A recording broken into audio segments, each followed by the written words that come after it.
चलो, anyway, so in yesterday's class we had completed what is the supply of demand for money. Today we will complete what is the supply of money. बराबर है? So कोई भी economy के अंदर supply of money important होता है. अगर demand for money है तो उसको सप्लाई करने वाला भी तो कोई चाहिए कि नहीं चाहिए. जब हम सप्लाई फॉर मनी का बात करते हैं तो सप्लाई ऑफ मनी के अंदर कुछ कॉन्सेप्ट्स है जिसका नाम है M1, M2, M3, M4. M1 का फॉर्मूला क्या है? It is currency notes and coins with the public plus demand deposits with the banking system, मतलब करंट अकाउंट और savings account, plus other deposits with RBI. अभी ये other deposits with RBI में क्या आता है बेटा? What are the other deposits with RBI? IMF होता है, वर्ल्ड बैंक होता है, दूसरे गवर्नमेंट्स जो होते हैं वो लोग जो पैसा इंडियन सेंट्रल बैंक के साथ रखते हैं, they are other deposits with RBI. World bank का कोई डिपॉजिट RBI के पास है, वो other deposit. IMF international monetary fund का कुछ पैसा है जो वो RBI के पास है, वो कोई US का गवर्नमेंट ने इंडिया के अंदर पैसा रखा हुआ है तो वो RBI के अंदर रखेगा. All these are other deposits with RBI. क्या ये तीनों कंपोनेंट क्लियर है? Currency notes and coins with public, जो तेरे मेरे पास करेंसी नोट्स है और कॉइन्स है वो, plus demand deposits with banking system. Demand deposits में क्या क्या आता है? करंट अकाउंट और सेविंग्स अकाउंट, और plus other deposits with RBI. फिर नेक्स्ट क्या आया? M2 is equal to M1, मतलब जो M1 में है वो तो इंक्लूड होगा ही, प्लस जो भी पोस्ट ऑफिस के सेविंग्स अकाउंट में है.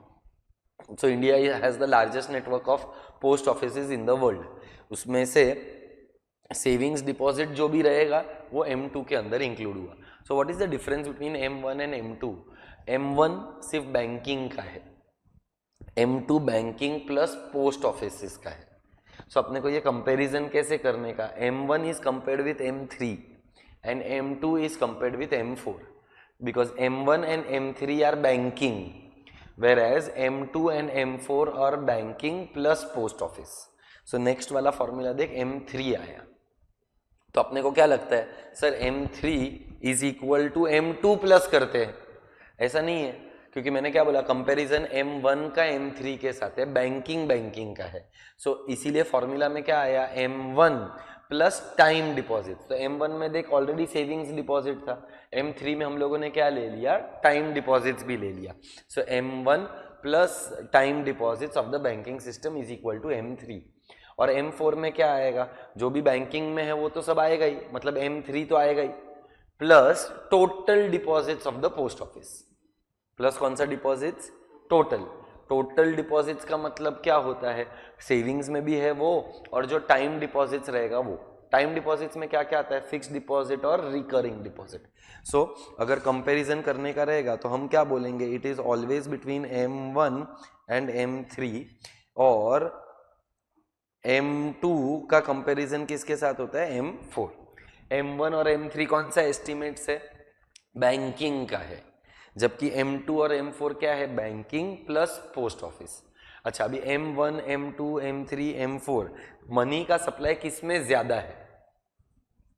मनी का सप्लाई M4 में ज्यादा है, मनी का सप्लाई M1 में कम है. लिक्विडिटी किधर ज्यादा है? M1 में ज्यादा है लिक्विडिटी के M4 में है ज्यादा लिक्विडिटी? लिक्विडिटी का मतलब, तुझे लिक्विडिटी का मतलब पता है?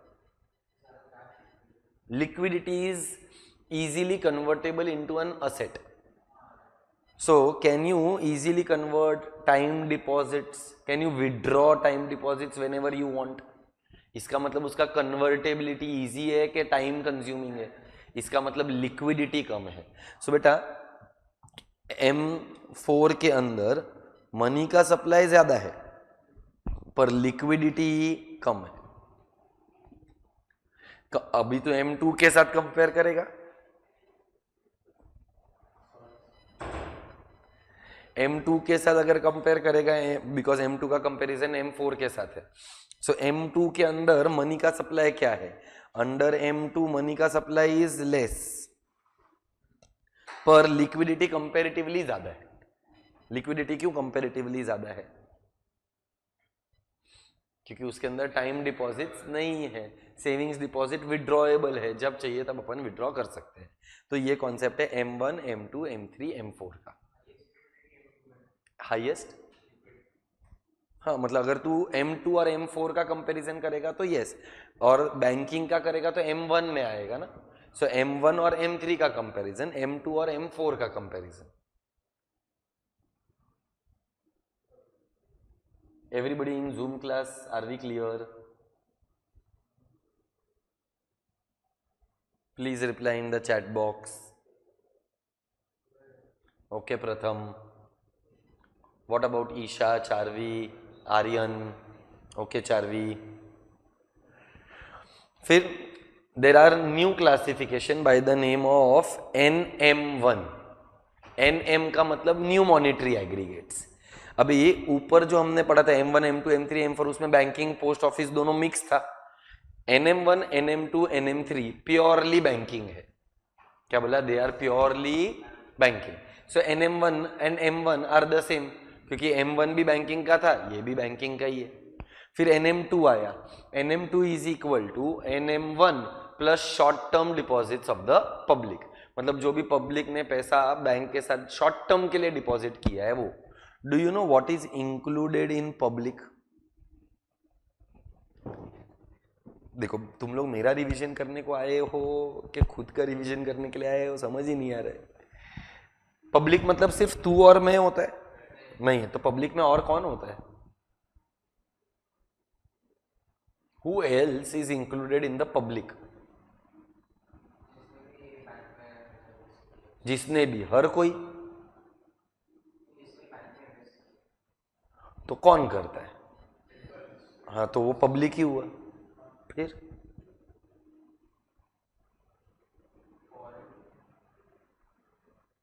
फॉरेनर,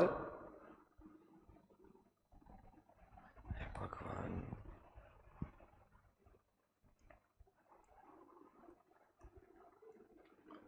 पब्लिक का definition includes household, firms and institutions. पढ़ के ही नहीं आया है तो नोट्स भेजने का फायदा क्या हुआ?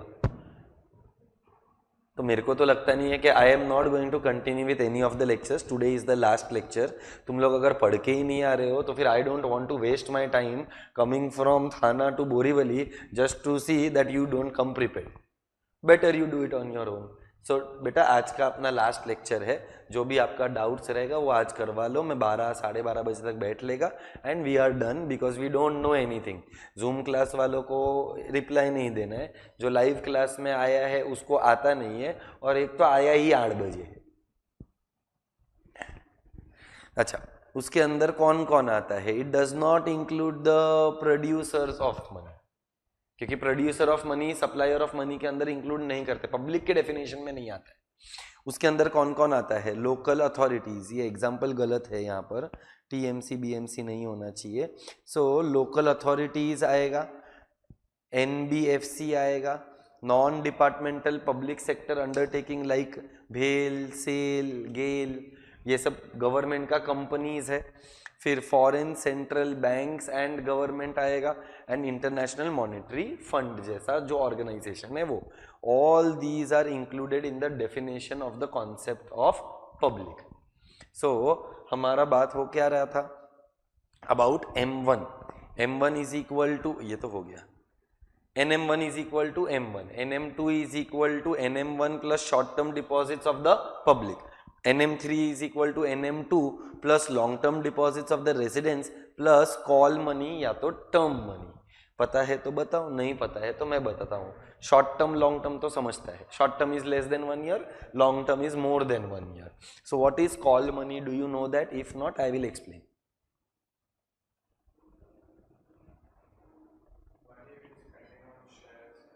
No.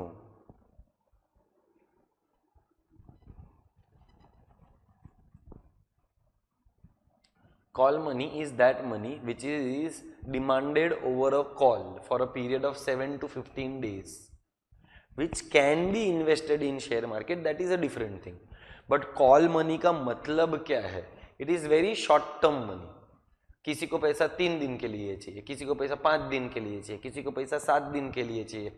When you demand money for a very very very very short period of time, then it is called as a call money और टर्म मनी। ये पैसा जनरली किसको लगता है? तो स्टॉक मार्केट में जो ब्रोकर्स होता है वो लोगों को लगता है।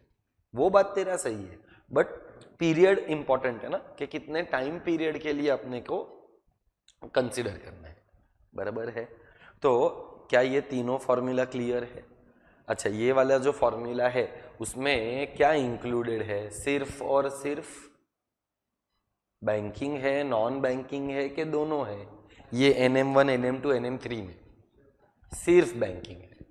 तो अपने पास तो बैंकिंग भी है, पोस्ट ऑफिस भी है और नॉन बैंकिंग भी है। इसके लिए एक और एस्टिमेट आया जिसका नाम है L1 L2 L3, जो सबको इंक्लूड करता है, banks, post offices and NBFCs। So देख, L1 का फॉर्मूला क्या है? L1 is equal to NM3 plus all deposits with post off. कौन सा डिपॉजिट्स? किसके साथ? अच्छा, NM3 मतलब कहना ऐसे जितना भी पैसा बैंकिंग में है, मतलब NM3 पूरा बैंकिंग हो गया। फिर ये ऑल डिपॉजिट्स पूरा पोस्ट ऑफिस हो गया। सो बैंकिंग और पोस्ट ऑफिस मिलाकर बन गया L1। फिर आता है L2। L2 के अंदर L1 में जो है वो आया। L1 में क्या क्या था? बैंकिंग था और पोस्ट ऑफिस था, plus term deposits with term lending and refinancing institution. Do you know what is a refinancing institution?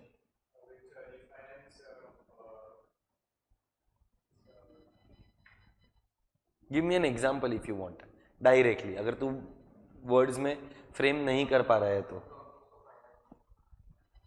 Example चाहिए मुझे। Which company are you talking about? ऐसा कोई कंपनी है क्या?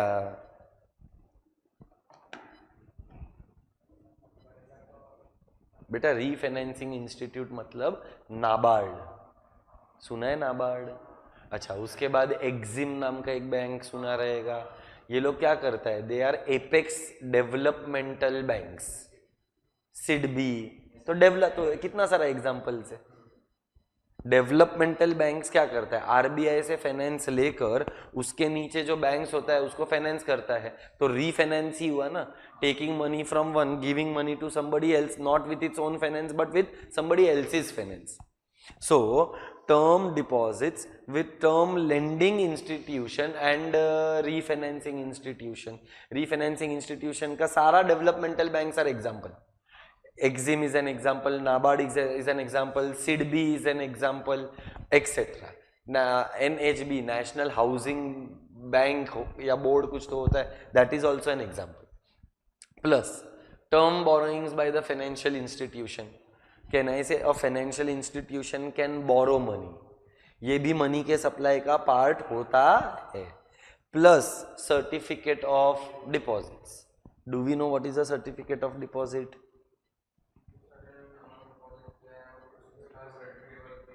कौन क्रिएट करेगा और किधर डिपॉजिट करेगा? सो पहला बात, डिपॉजिट करेगा, बराबर।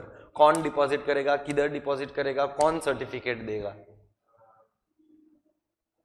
Who will deposit the money? Public. Public when deposits money with whom will we deposit?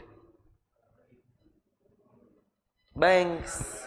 किसी के साथ भी, बैंक हो गया, NBFC हो गया, कोई भी फाइनेंशियल इंस्टीट्यूशन के साथ मैंने डिपॉजिट क्रिएट किया तो I will deposit the money with that financial institution. That financial institution will give me a certificate of deposit. It is a short term, 3 महीने के लिए भी पैसा देने का है तो मैं दे सकता है।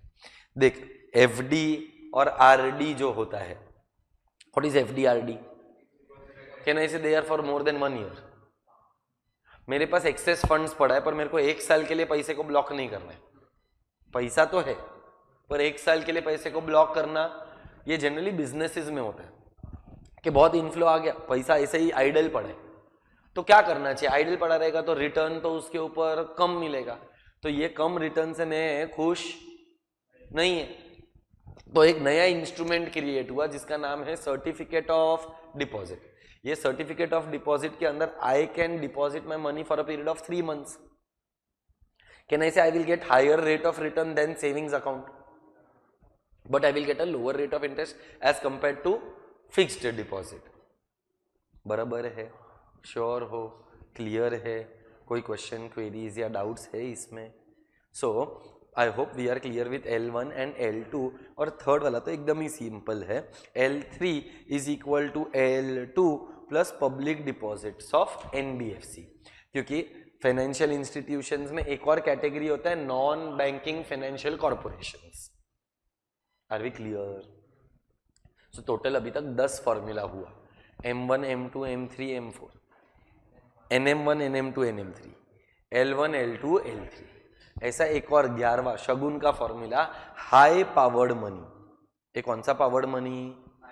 हाई पावर्ड मनी का मतलब होता है monetary base money, liquid money. ये सबसे ज्यादा liquidity, easily convertible into something ऐसा होता है, तो उसका M0 है फॉर्मूला. फॉर्मूला क्या है? M0. So M0 is equal to currency in circulation plus bankers deposit with RBI. What are bankers deposit with RBI? क्या बैंक RBI के साथ कुछ डिपॉजिट रखता है? क्या रखता है? क्या बोलते हैं उसको? CRR. तो bankers deposit with the RBI. So reserves of the commercial banks. देख मैंने ऊपर नोट भी बनाकर लिखा है, तो अगर तुम पढ़ के आते तो तुमको ये पता होता.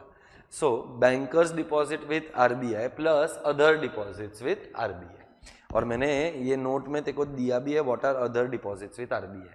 Other deposits with RBI include balance in account of foreign central bank and government, accounts of international agencies such as IMF and World Bank, demand deposits of quasi government institutes like AIIMS, All India Institute of Medical Science, demand deposits of other financial institutions are other deposits with RBI. Are we clear with that? अच्छा, इसके अंदर और बहुत सारी चीज़ें तुम लोग पढ़कर आए नहीं हो. I really don't know how to explain you something. एक और फॉर्मूला है जो है करेंसी विथ पब्लिक. क्या लिखा है? Currency with public. किधर गया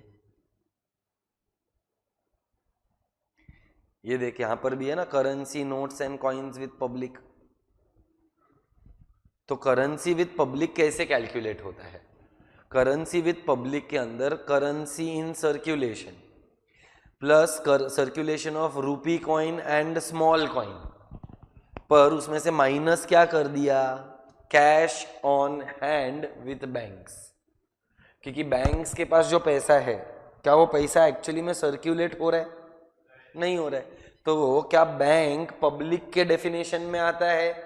तो अपन ने क्या लिखा है? Currency with public. Public does not include producers of money. Government and banking system are a part of producer. और प्लस जो बैंक ने पैसा खुद के पास रखा है वो सर्क्यूलेशन में तो आता, वो पब्लिक के हाथों में जाता, because it is held by them. And if it is held by them it means that it can not be a part of the currency with public. इसके लिए जो भी आंसर आएगा करेंसी विथ पब्लिक में, उसमें cash on hand with banks को क्या करना पड़ेगा? माइनस. ये क्लियर है? श्योर है? वैसे ही अगर मैं तेको बोलूं यहां पर currency notes and coins with public plus demand deposits with the banking system, this plus this is called as, एक सेकंड किधर गया,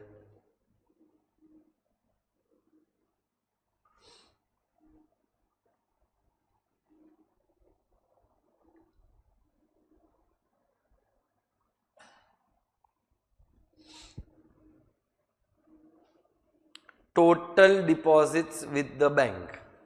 तो बेसिकली तेरे को ये सब याद रखना पड़ेगा क्योंकि इसके बेसिस पर सम्स भी है. क्या तुम लोगों ने कोई सम सॉल्व किया है? ICA के मटेरियल में है. हाँ, तो 4 सम्स है उसमें. तो सबसे पहला तो if you want you can even solve दो sums, that is your choice. मैं तुम लोगों को चाहिए तो बाद में कर देगा। Sir will you please suggest some MCQ book that we can, 4 बार बता चुका हूं, पादुका टैक्समैन।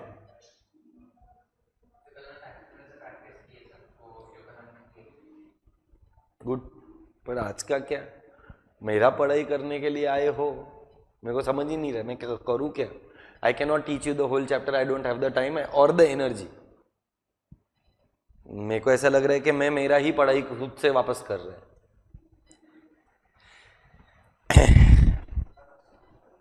ठीक है, कोई बात। फिर what are the sources of money supply. तो सिंपल लैंग्वेज में सोर्स कौन है, सबसे प्राइमरी सोर्स सेंट्रल बैंक है और दूसरा बैंकिंग सिस्टम है, क्योंकि यही लोग मनी के सप्लाई को एक्टिवेट करते हैं।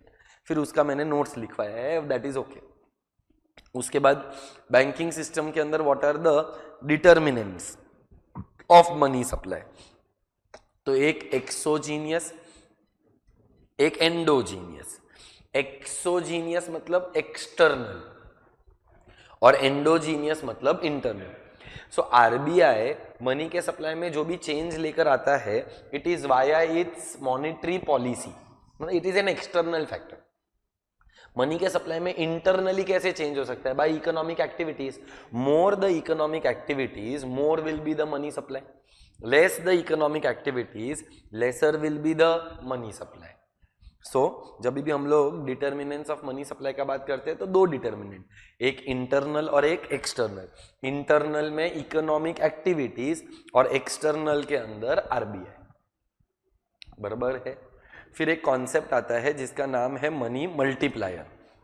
सो मनी मल्टीप्लायर का फॉर्मूला क्या है, छोटा m money multiplier is equal to money supply upon high powered money. For example RBI ने 1 लाख रुपये का सप्लाई किया। कैसे सप्लाई किया, इधर in the form of cash और in the form of bank. 50,000 in cash, 50,000 in bank. कहना इसे बैंक्स के पास एक पावर होता है जिसको हम बोलते हैं क्रेडिट क्रिएशन। बैंकिंग सिस्टम में जब पैसा जाता है तो बैंक के पास क्रेडिट क्रिएट करने का पावर होता है। तो बैंक के पास गया कितना था और बैंक ने क्रिएट कितना कर दिया, 2,50,000। मतलब कहना है इसे बैंक्स ने 50,000 का 2.5 लाख कर दिया, तो टोटल इकोनॉमी में मनी का सप्लाई कितना हो गया, गलत। टोटल सप्लाई तो 3 लाख हो गया ना। मेरा सवाल अलग है, तू देख उधर रहे ना, इसके लिए गलत बोल रहा है। ये जो तू बोल रहा है 2,50,000 अपॉन 50, वो तो क्रेडिट मल्टीप्लायर है। मेरा सवाल क्या था कि टोटल कितना पैसे का क्रिएशन हुआ। 50,000 कैश में है, 2.5 लाख बैंक में है, 3 लाख हुआ। इंजेक्ट कितना किया था, गलत, 1 लाख। 50 कैश में किया था, 50 बैंक में किया था। सो 3 lakh upon 1 lakh, your multiplier value is 3। So credit multiplier अलग होता है, मनी मल्टीप्लायर अलग होता है। क्रेडिट मल्टीप्लायर में सिर्फ बैंक ने कितना मल्टीप्लाई किया है, जबकि मनी मल्टीप्लायर में टोटल मल्टीप्लायर का वैल्यू क्या है वो। सो फॉर्मूला क्या है मनी मल्टीप्लायर का, money multiplier is denoted by small m which is equal to big M, मतलब money supply upon high powered money, या तो बेस मनी या तो liquid money, which is M0। ये क्लियर है, श्योर हो। नाउ मनी सप्लाई और money multiplier के डिटर्मिनेंट्स कौन है।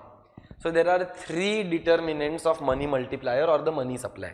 Behaviour of the central bank, behaviour of the commercial bank and behaviour of the public. एक किसका किसका behaviour, 3। Behaviour of the central bank, behaviour of the commercial bank and behaviour of the public. Central bank क्या market में introduce करता है, high powered money. Central bank क्या issue करता है, तो अब मेरे को एक बात बताओ, अगर central bank high powered money ज्यादा इशू करेगा तो मनी का सप्लाई बढ़ जाएगा। अगर मनी सप्लाई, अगर हाई पावर्ड मनी कम तो मनी का सप्लाई भी कम। सो बेसिकली रिलेशनशिप क्या आया, डायरेक्ट। सो देख क्या लिखा है, a part, the stock of high powered money. क्या बोला, it is the stock of. So what is the stock of high powered money, it is nothing else but the behaviour of the central bank. क्योंकि high powered money कौन control करता है, central bank. Higher the high powered money, higher is the money supply. Lower the high powered money, lower is the money supply. The relationship is direct. बराबर है. फिर commercial bank, तो commercial bank के behaviour में आता है reserve to deposit ratio. Repeat कर, क्या बोला? Reserve to deposit ratio. क्या हर एक बैंक के पास जो डिपॉजिट्स आता है उसका कुछ प्रोपोर्शन वो रिजर्व्स के फॉर्म में रखता है? इसका मतलब फॉर्मूला क्या हो गया? R upon D. क्या हो गया formula? R upon D, that is reserves upon deposit. बराबर है? श्योर है? तो देख यहां पर क्या लिखा है, बिहेवियर ऑफ कमर्शियल बैंक में दो टाइप का रिजर्व्स है. कौन सा दो टाइप का रिजर्व्स है? एक RRR और एक ERR, required reserve ratio and excess reserve ratio. Required का मतलब ऑप्शनल है कि मैंडेटरी है? मैंडेटरी है. और एक्सेस मेरा चॉइस है. अब अगर बैंक्स ने रिजर्व्स ज्यादा रखा तो मनी का सप्लाई बढ़ जाएगा कि कम हो जाएगा? रिजर्व्स का मतलब commercial bank have to maintain a reserve with the central bank. So if I increase the reserve, then money supply will be less. So relationship is inverse. Required compulsory है, excess मेरा choice है. मेरा choice किस पे depend करता है? तो तीन फैक्टर्स पे डिपेंड करता है. Why will a commercial bank keep more reserves with itself? देख पहला तो ये समझ, required reserve ratio is maintained by the commercial bank with the central bank. But excess reserve ratio is maintained by the commercial bank with itself. उसका choice है इसके लिए. अब मैं अपने साथ रिजर्व्स क्यों रखेगा? मैं क्यों अपने पास पैसा रखेगा? क्योंकि मेरे को ऐसा लगता है कि मेरे को इंटरेस्ट रेट ज्यादा मिलेगा. तो क्या मेरे को अपने पास पैसा रखना चाहिए कि दे देना चाहिए? दे देना चाहिए. तो मैं एक्सेस रिजर्व्स क्या कर देगा? कम. और अगर एक्सेस रिजर्व्स कम तो मनी सप्लाई भी कम कि मनी सप्लाई ज्यादा. रिजर्व्स कम, ज्यादा हो जाएगा. सो कहना इसे एक्सेस रिजर्व रखने के पीछे तीन रीजंस है. पहला है interest rate. If a bank is getting higher interest rate, what should the bank do? Bank को इंटरेस्ट रेट ज्यादा मिल रहा है, क्या बैंक को रिजर्व्स के फॉर्म में रखना चाहिए कि लोन्स दे देना चाहिए? दे देना चाहिए. तो एक्सेस रिजर्व्स कम हो जाएगा. एक्सेस रिजर्व कम हो जाएगा तो मनी का सप्लाई बढ़ जाएगा. वही तो लिखा है, इंटरेस्ट रेट ज्यादा, एक्सेस रिजर्व रेशियोज कम, तो मनी का सप्लाई ज्यादा. बराबर. नेक्स्ट वाला अपॉर्चुनिटी कॉस्ट देख. कौन सा कॉस्ट? कैन आई से opportunity cost is nothing else but the interest, because opportunity cost is the opportunity lost. क्या बोला? opportunity cost is the opportunity lost. अगर opportunity cost ज्यादा है मतलब इंटरेस्ट ज्यादा है. इंटरेस्ट ज्यादा है तो एक्सेस रिजर्व रेशियो कम रखेगा. एक्सेस रिजर्व रेशियो कम रखेगा तो मनी का सप्लाई बढ़ जाएगा. और तीसरा फैक्टर है आउटफ्लो, मतलब बैंकिंग सिस्टम से कितना पैसा विड्रॉ हो रहा है. बैंकिंग सिस्टम से कितना पैसा विड्रॉ हो रहा है.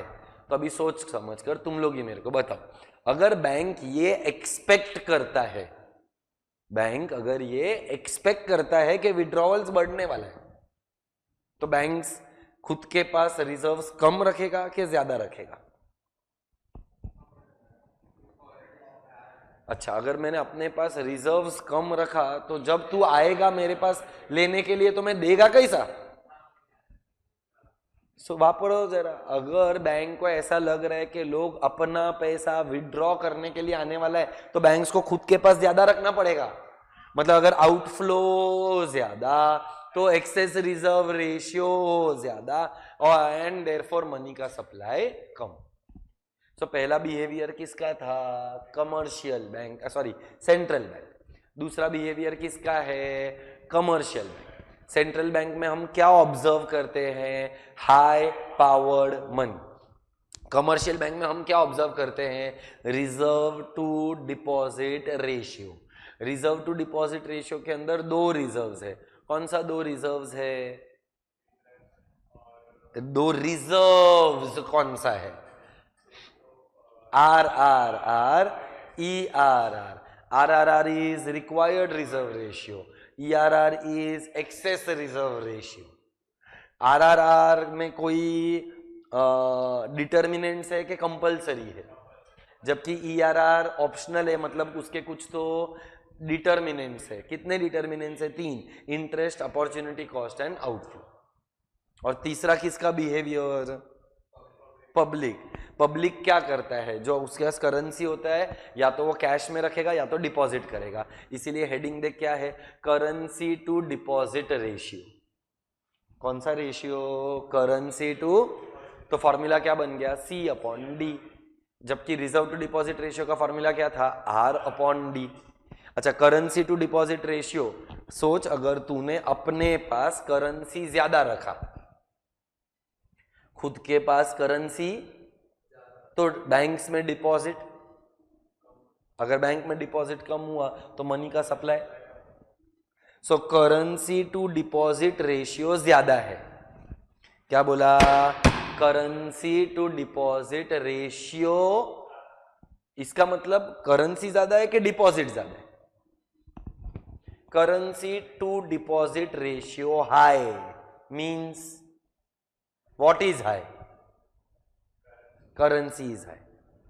Currency to deposit ratio is low, मतलब यू हैव केप्ट, हाँ, you have kept less currency, more deposits, more the deposits, more will be the money supply. So देख relationship, currency to deposit ratio ज्यादा है तो money का supply कम है, क्योंकि मैंने करेंसी ज्यादा रखा है. करेंसी टू डिपॉजिट रेशियो कम है, मैंने करेंसी कम रखा है, तो मनी का सप्लाई ज्यादा है. फिर बैंकिंग हैबिट्स. तेरा मेरा बैंकिंग हैबिट्स बहुत फेवरेबल है, पर मैं मेरी दादी को बोलेगा कि बैंक के अंदर पैसा रखो, तो उनका बैंकिंग हैबिट्स फेवरेबल है कि अनफेवरेबल? जो पैसा बैंक में रखेगा उसके लिए मनी का सप्लाई कम हो जाएगा. When you keep money in bank, banks can create credit, and if banks can create credit तो मनी का सप्लाई तो बढ़ जाएगा ना. सो अगर फेवरेबल बैंकिंग हैबिट्स रहेगा, F फॉर फेवरेबल और UF फॉर अनफेवरेबल, फेवरेबल रहेगा तो मनी का सप्लाई ज्यादा और अनफेवरेबल रहेगा तो मनी का सप्लाई कम. And the last point is TD to DD ratio. कौन सा ratio? TD to DD. What is TD DD? Time deposits to demand deposits. इसका मतलब क्या? If TD to DD ratio is high, मतलब what is more? TD to DD ratio is high, मतलब क्या ज्यादा है? TD ज्यादा है कि DD ज्यादा है? टाइम डिपॉजिट ज्यादा है. टाइम डिपॉजिट ज्यादा रहेगा तो मनी का सप्लाई. बैंक्स में पैसा ज्यादा जाएगा ना, ज्यादा टाइम के लिए जाएगा. Time deposits can be withdrawn क्या can not be withdrawn? Can not be withdrawn. तो टाइम डिपॉजिट ज्यादा रहेगा तो मनी का सप्लाई ज्यादा रहेगा. TD टू DD रेशियो कम, मतलब डिमांड डिपॉजिट ज्यादा है तो मनी का सप्लाई कम. सो टोटल कितना बिहेवियर है? 3. किसका किसका बिहेवियर है? एक commercial bank, central bank, public. पहला आता है सेंट्रल बैंक. सेंट्रल बैंक में क्या ऑब्जर्व करते हैं? Wrong answer.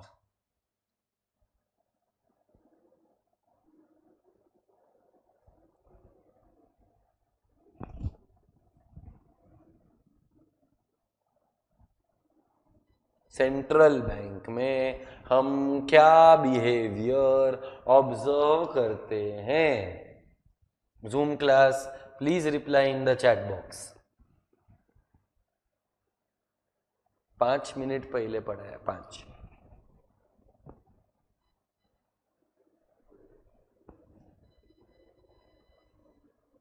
Stock of high powered money, required reserve ratio बोलते हैं. वो सेंट्रल बैंक रखता है कि कमर्शियल बैंक को रखने का होता है? तो क्या बकवास कर रहे हैं?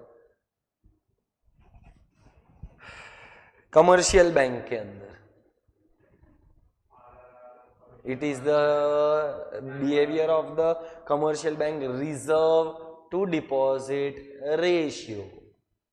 रिजर्व टू डिपॉजिट रेशियो में क्या, तो दो, एक आरआरआर एक ईआरआर। आरआरआर इज ऑप्शनल के mandatory, full form of RRR required reserve ratio, ERR excess reserve ratio. बराबर है, श्योर हो, पक्का है। ईआरआर के कुछ डिटर्मिनेंट्स है, मैं एक्सेस रिजर्व रेशियो रखूं या ना रखूं, ज्यादा रखूं या कम रखूं, ये किस पर डिपेंडेंट है? इंटरेस्ट रेट मेरे को मार्केट में ज्यादा मिल रहा है, तो एक्सेस रिजर्व रेशियो कितना रखूं, ज्यादा रखूं कि कम रखूं? Should I hold more money with myself? So excess reserve ratio कम, तो मनी का सप्लाई ज्यादा। ये माई सेल्फ में मैं कौन है, पर्सन है कि बैंक है? बैंकिंग कमर्शियल बैंक का बात है ना। हाँ, अच्छा, दूसरा reason opportunity cost. Opportunity cost is the opportunity lost. बराबर है। If there is an opportunity lost then opportunity cost ज्यादा हो जाएगा। अपॉर्चुनिटी कॉस्ट ज्यादा है मतलब अपॉर्चुनिटी लॉस्ट ज्यादा है, तो एक्सेस रिजर्व रेशियो कम रखो तो मनी का सप्लाई बढ़ जाएगा। बराबर है, श्योर हो, क्लियर है। और तीसरा रीजन था आउटफ्लो। आउटफ्लो का मतलब होता है विड्रॉवल्स। सो अगर बैंक को ऐसा लगता है कि लोग पैसे को विड्रॉ करने वाले हैं तो अपने पास ज्यादा रखेगा और मनी का सप्लाई कम हो जाएगा। Are we clear with that? And then there is something called as credit creation, जो आप लोगों को आता है। क्रेडिट क्रिएशन के अंदर देख, मैंने 4 बैंक का नाम लिखा, bank A, bank B, bank C and D. उसमें प्राइमरी डिपॉजिट कितने रुपीस का आया? बैंक ए के अंदर 10,000। पर बैंक ए वो 10,000 खुद के पास रखेगा कि लोन के फॉर्म में देगा? जो लोन के फॉर्म में दिया वो सेकेंडरी डिपॉजिट। कौन सा डिपॉजिट? अच्छा, तो मेरे पास कितना आया था, मैंने कितने का लोन दिया? 9,000। तो मैंने रिजर्व्स कितने का रखा? 1,000। अब बैंक बी के पास कितना रुपया आया? 9,000। तो कहने से ये प्रोसेस चलता रहेगा, तब तक चलता रहेगा जब तक the amount of loan to be given is very small. So मैंने रिजर्व्स कितना परसेंटेज रखा है? What percentage have I kept in the form of reserves is 10%. So can I say 10% is the reserve ratio? और इस तरीके से 1,00,000 रुपया create होता है। तो इकोनॉमी में था कितना? 10,000, पर क्रिएट कितना हो गया है? 1,00,000। सो मल्टीप्लायर का वैल्यू कितना आया? 10 टाइम्स। सो 2 फॉर्मूला है क्रेडिट क्रिएशन का। Formula A into 1/R। A मतलब इनिशियल डिपॉजिट कितना है? A 10,000 into 1/10/100। सो 10% किया तो 1,00,000 रुपीज क्रिएट हुआ। और मल्टीप्लायर का फॉर्मूला चाहिए तो 1/R। 1/R मतलब 1/10%। 10% का मतलब 10/100। So 1/10/100 is 100/10 which is equal to 10 times.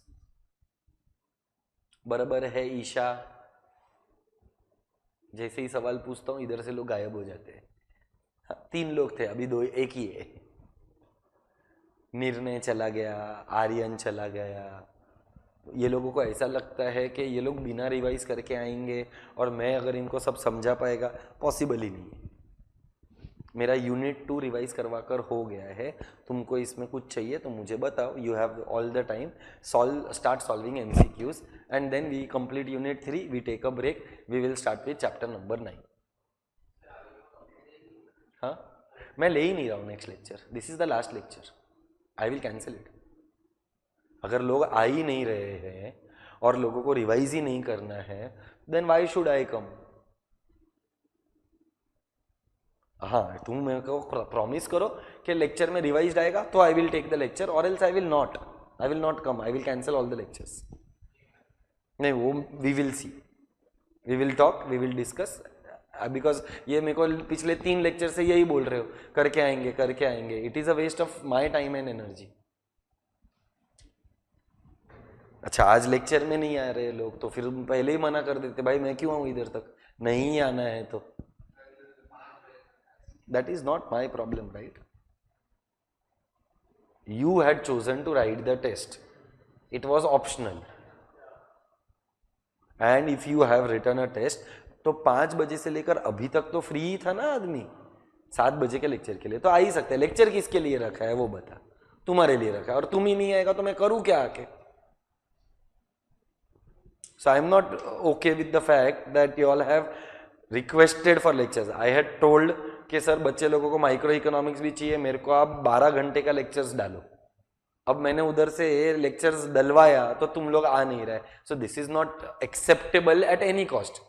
फिर वो चाहे कुछ भी हो, मेरे को नहीं फर्क पड़ता है कि तुम किधर से किधर आया है, बट अगर जहां पर भी आए हो, रिस्पेक्ट दैट। ठीक है, anyway, start solving MCQs, ask me any doubts if you have in unit 2, if not we go to unit number 3.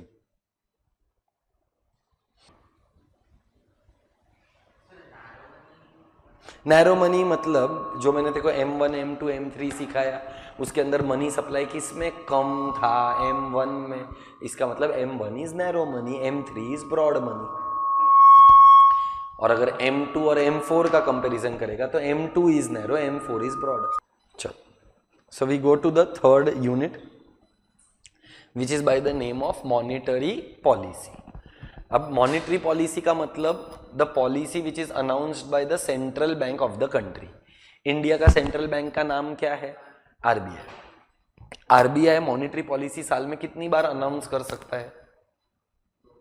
जितनी बार करना है उतनी बार।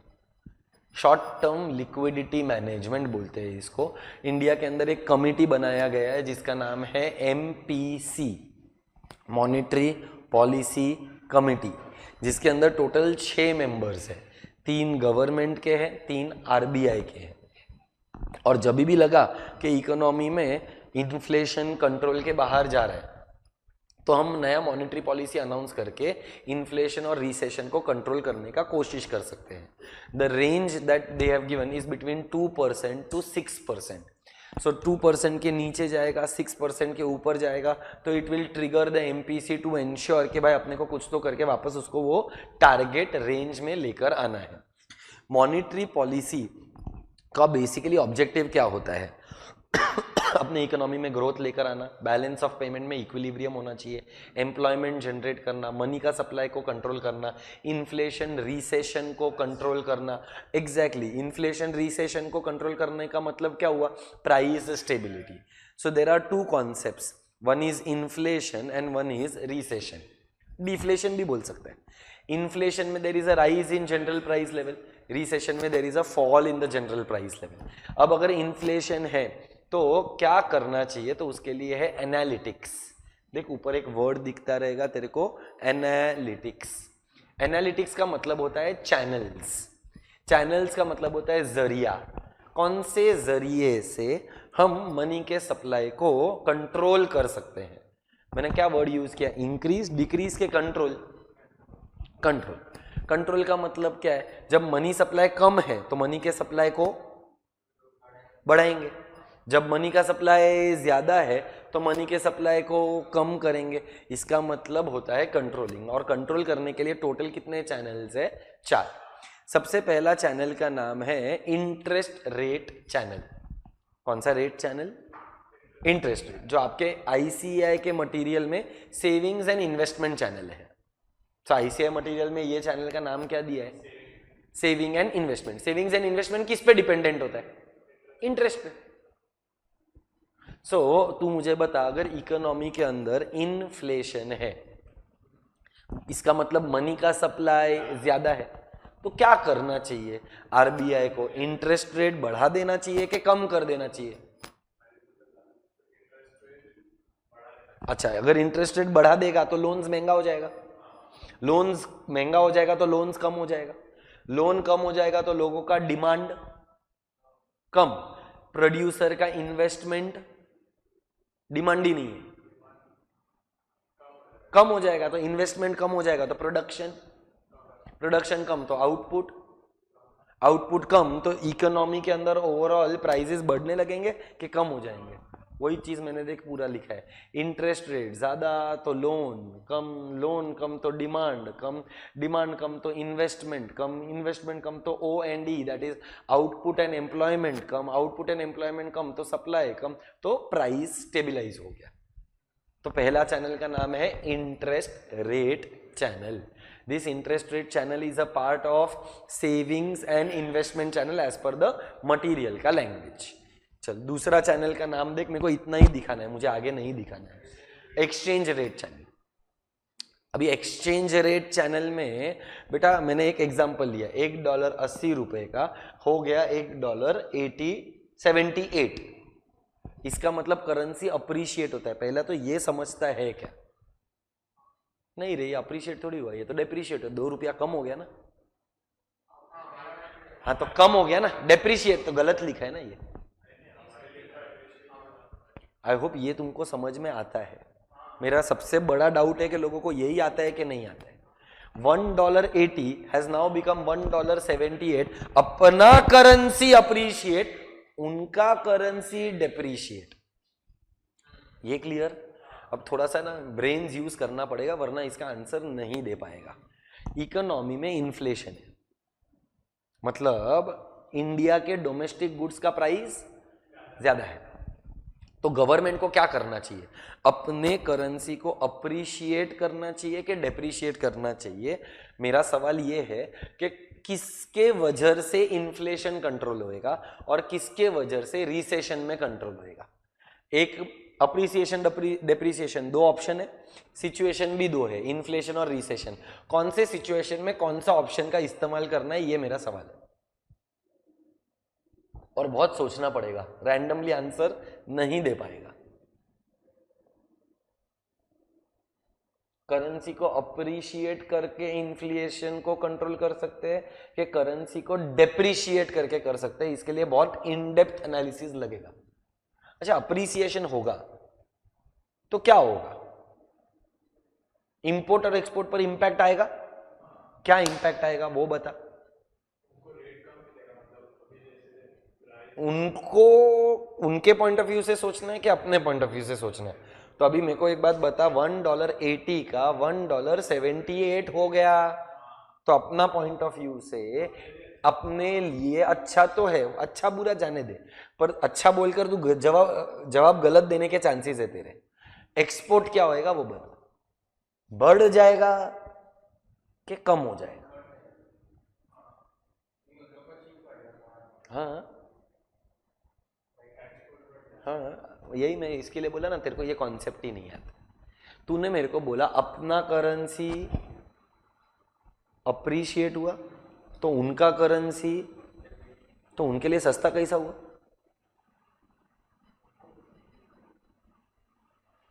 उनका करेंसी डेप्रिशिएट हुआ ना। नहीं समझा, यही पहले समझना था। उनको पहले 80 रुपए का माल मिलता था, अब सिर्फ 78 का, मतलब पहले 80 इक्लेयर मिलता था, अब $1 में सिर्फ 78 मिलेगा, मतलब उनके लिए इक्लेयर का प्राइस बढ़ गया।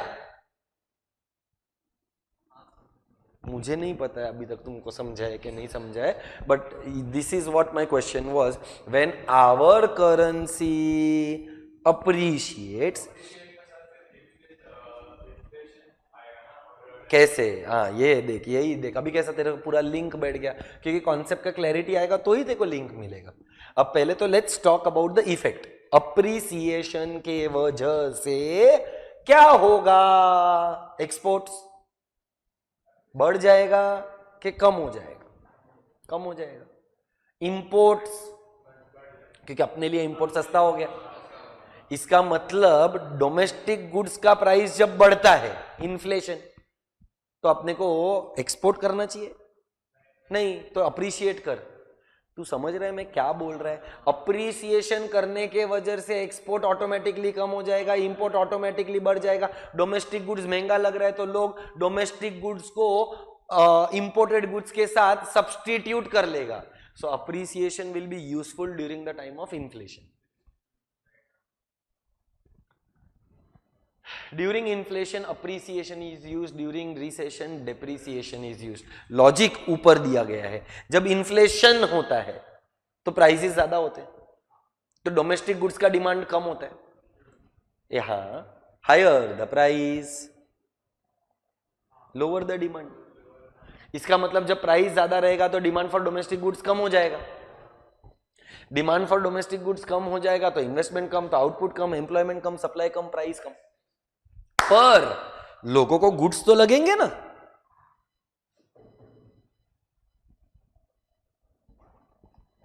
तो लोगों को जो गुड्स लगेंगे वो किधर से आएंगे? वो इंपोर्ट करने से आएंगे। अब सोच, अगर इन्फ्लेशन है और तूने साथ में अपने करेंसी को डेप्रिशिएट कर दिया तो तूने आग में डाला घी। क्योंकि तूने क्या किया, अपने करेंसी को डेप्रिशिएट करके एक्सपोर्ट्स को एनकरेज कर दिया, मतलब गुड्स का प्राइस और बढ़ जाएगा, इंपोर्ट्स और एक्सपेंसिव हो जाएगा, मतलब लोगों के लिए कोई ऑप्शन ही नहीं बचेगा, ना देसी ना विदेशी, ना मैं लोकल गुड्स खरीद सकता है ना मैं ग्लोबल गुड्स खरीद सकता है। So very important, this channel का name is exchange rate channel. कौन सा रेट चैनल? क्लियर है ये? अभी रिसेशन है, रिसेशन है मतलब अपने कंट्री के गुड्स के प्राइसेस कम है तो अपने करेंसी को डेप्रिशिएट कर दे। अब अगर तूने डेप्रिशिएट कर दिए, इसका मतलब तू एक्सपोर्ट्स बढ़ा देगा और इंपोर्ट्स कम कर देगा, प्लस डोमेस्टिक मार्केट में तेरा डिमांड बढ़ेगा क्योंकि प्राइस ऑफ द गुड्स कम है। तो तूने क्या किया, when the prices are less, domestic market के अंदर लोग खरीदना शुरू करेंगे, पर खरीदने के लिए उनके पास जॉब्स नहीं है। तू एक्सपोर्ट्स बढ़ा दे तो जॉब क्रिएशन होगा, उनका इनकम बढ़ेगा, इनकम बढ़ेगा तो लोग का एक्सपेंडिचर बढ़ेगा, आउटपुट के लिए वो लोग स्पेंड करना शुरू कर देंगे। बहुत कॉम्प्लिकेटेड है। I still don't believe whether you have understood it और not, but I am keeping my fingers cross that you have understood. So first of all you need to break this concept into 3 different levels. First you need to know what is appreciation and depreciation. Second, you need to know what is inflation and what is deflation. Third, you need to know what are the effects of appreciation and depreciation and what will help us to control inflation. ऐसा जब तू 4 layer में उसको divide नहीं करेगा तो तुझे इस कॉन्सेप्ट का मीनिंग भी नहीं समझ में आएगा। ये डन। नेक्स्ट वाला तो एकदम इजी चैनल है जिसका नाम है क्वांटम चैनल। कौन सा चैनल? क्वांटम मतलब quantity, which is divided into 2 parts, एक बैंक लेंडिंग चैनल और एक बैलेंस शीट चैनल। एक बैंक लेंडिंग और एक बैलेंस शीट चैनल। जब इन्फ्लेशन होता है तो आरबीआई इंटरेस्ट रेट्स को क्या कर देता है? बढ़ा देता है। अब मेरे को एक बात बता, तू एक कंपनी है, तूने एक लोन लिया है 10 करोड़ रुपए का at 10% rate of interest. Rate of interest बढ़ गया मतलब 12% हो गया। तूने फ्लोटिंग रेट ऑफ इंटरेस्ट पे लोन लिया। कौन से रेट ऑफ इंटरेस्ट पे लोन लिया है? फ्लोटिंग। तो अगर आपने फ्लोटिंग रेट ऑफ इंटरेस्ट पर लोन लिया है तो 10% का इंटरेस्ट रेट अब हो गया 12%। पहले तू 10 करोड़ पे 10% मतलब 1 करोड़ का ब्याज पे करता था, अब वो बढ़ के कितना हो गया? 1 करोड़ 20 लाख हो जाएगा। मतलब तेरा रीपेमेंट कम हो जाएगा कि बढ़ जाएगा? तो जब हम बात करते हैं बैंक लेंडिंग चैनल का, उसके नीचे बैलेंस शीट चैनल का, तो बैलेंस शीट के अंदर जब इंटरेस्ट रेट बढ़ जाएगा तो तेरा रीपेमेंट भी बढ़ जाएगा। रीपेमेंट बढ़ जाएगा तो तेरा इन्वेस्टमेंट के लिए पैसा कम बचेगा, and output, employment, supply, prices सब कुछ से। और उसके ऊपर दे क्वांटम चैनल। क्वांटम मतलब क्वांटिटी। इंटरेस्ट रेट अगर बढ़ेगा तो बैंक्स को आरबीआई के पास ज्यादा रिजर्व्स रखना पड़ेगा। बैंक को, आगे बोलो, बैंक को आरबीआई के पास ज्यादा रिजर्व्स रखना पड़ेगा। तो अगर बैंक का रिजर्व्स बढ़ गया, लोन्स कम हो जाएगा। लोन्स कम हो जाएगा तो डिमांड कम, इन्वेस्टमेंट कम, आउटपुट कम, सप्लाई कम, price stabilise. And the last channel is asset price channel.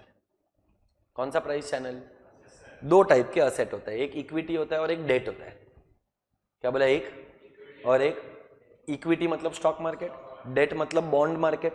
मुझे बता, अगर इन्फ्लेशन रहेगा तो आरबीआई इंटरेस्ट रेट बढ़ा देगा, तो which market is more lucrative, equity market के डेट मार्केट? डेट, क्योंकि वो लोग ने इंटरेस्ट बढ़ा दिया।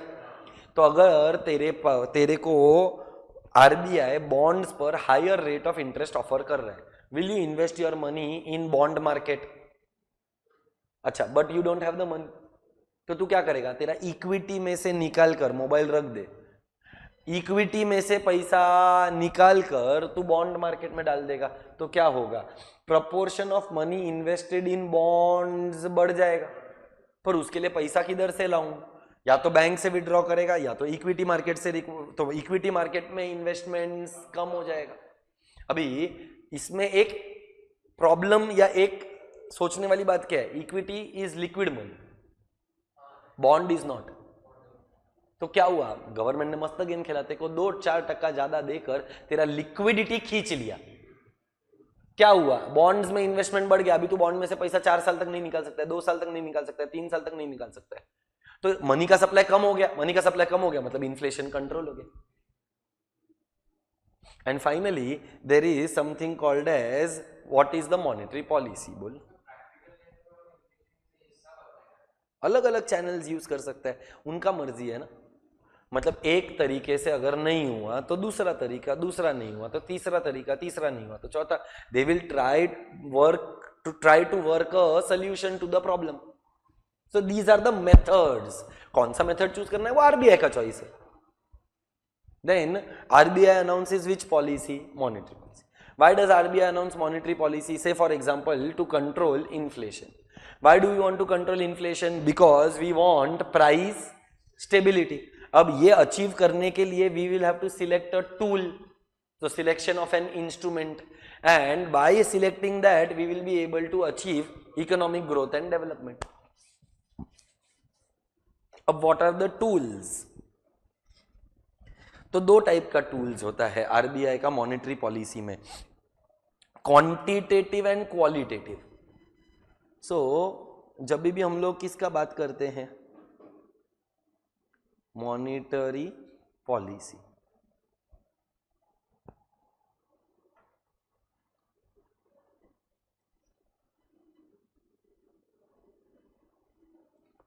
मॉनेटरी पॉलिसी के 2 टूल्स हैं, एक का नाम क्वांटिटेटिव, एक का नाम क्वालिटेटिव। क्वांटिटेटिव में क्या होता है? We restrict the amount of money. Quantitative में क्या होता है? Amount of money is controlled. मतलब इकोनॉमी में 100 रुपया है तो ये 100 रुपये का या तो मैं करेगा 120 रुपया या तो मैं करेगा 80 रुपया। मैं 100 का 120 कब करेगा? जब मनी सप्लाई कम है कि जब मनी सप्लाई ज्यादा है? कम है तो बढ़ाया। और 100 का 80 कब करेगा? जब मनी सप्लाई ज्यादा है। So I will affect the quantity, amount of money. जबकि क्वालिटेटिव के अंदर वी विल गिव फ्लो और डायरेक्शन। क्वालिटेटिव में क्या बोला? वी विल गिव फ्लो और डायरेक्शन। मतलब इकोनॉमी में कितना रुपया है? 100, मैं रखेगा भी कितना? 100, पर किधर जा रहा है ना वो मैटर करता है। प्रोडक्टिव जगह पर जा रहा है कि अनप्रोडक्टिव जगह पर जा रहा है। सो क्वांटिटेटिव के अंदर हम भेदभाव करते नहीं है, इसीलिए quantitative is also called as non discriminatory, जबकि qualitative is called as discriminatory, या तो it is also called as selective. अभी जैसे कि फार्मर आया और इंडस्ट्रियलिस्ट आया, तो तेरे को क्या लगता है? Banks will treat farmer and industrialist at same level? तो एक कॉन्सेप्ट होता है जिसका नाम है मार्जिन मनी। कौन सा मनी? फार्मर से मार्जिन कम रखेगा और इंडस्ट्रियलिस्ट से मार्जिन ज्यादा रखेगा। फॉर एग्जाम्पल अपन 2 ही लोग हैं, तू एक फार्मर है, तू एक इंडस्ट्रियलिस्ट है, तुम दोनों 1 लाख रुपए का लोन लेने के लिए आया, मैं तेरे से 20% मार्जिन रखेगा, मैं तेरे से 40% मार्जिन रखेगा। मतलब मैंने क्या किया, तुम दोनों के बीच में डिस्क्रिमिनेट किया, इसीलिए selective credit control, selective credit control.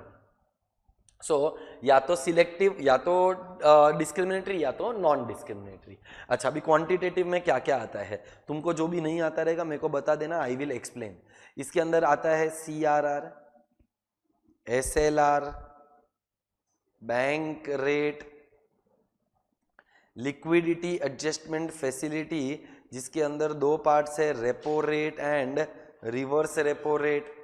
Then there is MSF, there is MSS, there is OMO। ये बहुत सारे अलग अलग टाइप के कॉन्सेप्ट्स। बोलो, do we know what is CRR? बोलो फुल फॉर्म CRR का, cash reserve ratio. It is maintained bye,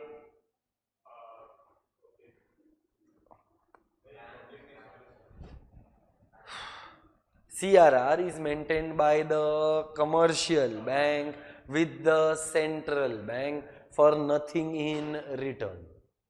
SLR is statutory liquidity ratio maintained by the commercial bank with itself but in the form of liquid assets. Bank rate is the rediscounting rate. तुमको मालूम है discounting of bill होता है, ऐसा ही रीडिस्काउंटिंग of bill क्या होता है ये मालूम है? जब कमर्शियल बैंक के पास बिल होता है और उसको पैसे का जरूरत होता है, तो वो ये बिल RBI को देकर रीडिस्काउंट करवाता है, इसको रीडिस्काउंटिंग बोलते हैं। सो जो रेट ऑफ इंटरेस्ट RBI ने चार्ज किया बिल के ऊपर, उस बिल के ऊपर जो रीडिस्काउंटिंग रेट है उसको बोलते हैं bank rate. Then there is a repo rate. What is repo rate, what is reverse repo rate? नहीं आता है तो मेरे को बता दो, मैं बोलना शुरू कर देता हूं। उधर देखकर मत बोल, आता है तो बता, उधर देखकर क्या फायदा है, बंद कर दे। नहीं आता है मैं बोलूं। Repo rate is the rate at which commercial banks borrow money from the RBI। ये आधा हुआ। I repeat, repo rate is the rate at which commercial banks borrows money from the RBI and borrow किया तो कुछ security देना पड़ेगा। by selling securities, ये भी पौना हुआ, with a promise to repurchase it on a future date। इसीलिए इस कॉन्सेप्ट का नाम है रेपो। रेपो का मतलब होता है रीपरचेस अग्रीमेंट। रीपरचेस मतलब वापस परचेस करना है। परचेस कब करेगा? जब तू सेल करेगा। सेल क्यों किया? क्योंकि तुझे लोन चाहिए था। So what is repo rate? एक साथ बोलेगा। Repo rate is the rate at which commercial banks borrow money from the central bank by selling securities with a promise to repurchase it on a future date. मैं commercial bank, तू central bank. मैं तेरे पास आया, मैं तेरे को बोला मेरे को 1000 रुपया चाहिए, मैंने तेरे को सिक्योरिटी दिया, मैंने तेरे को 100 रुपीज में सिक्योरिटी सेल किया। कितने में बेचा आज? अब भी बोला मैं 100 रुपया। और जब मैं रीपरचेस करने को आएगा ना, तब मैं तेरे से 106 में खरीदेगा। इसका मतलब मैंने तेरे को सेल कितने में किया, मैंने खरीदा कितने में, तो मेरा एडिशनल कॉस्ट कितना हुआ? 6%। So 6% is the repo rate. So what is the final conclusion? One last time. Repo rate is the rate at which a commercial bank borrows money from the central bank by selling securities with a promise to repurchase it on a future date.